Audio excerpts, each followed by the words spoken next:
দেখো, একজন কৃষক যার কাছে জমি নেই, পেটে নেই এক মুঠো চাল, আর দুই বউয়ের মুখে হাসি আনার তাগিদ আছে। এই গল্প শুনলে তোমার চোখ অশ্রুতেই ভিজে যাবে। দুই সংসারের বোঝা।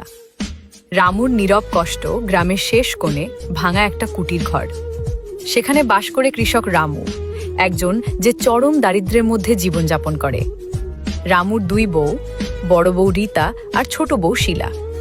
লোকেরা বলে দুই বউ মানে সুখ, কিন্তু কেউ দেখে না এই ঘরে দুই মুঠো ভাতও নেই। রামুর জমি নেই, কাজের হাত নেই বেশি।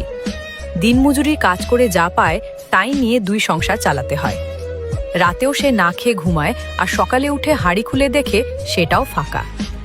বড় বউয়ের চোখে বিষাদ, ছোট বউয়ের গলায় কাপা। তাদের মুখে কখনো হাসি ফোটে না।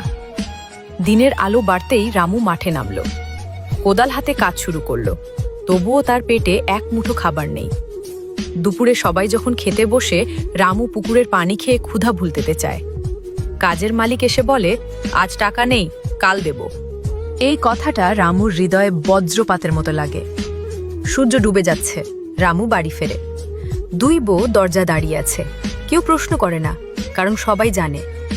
ছোট বউ ফিসফিস করে বলে, আমরা না খেয়ে থাকবো, তুমি ভেঙে পড়ো না। রামুর চোখ ভিজে যায়। সে জানে আজও তাদের মুখে হাসি ফোটানো তার পক্ষে অসম্ভব। রাত হয়, পেট খালি, চোখ জাগা।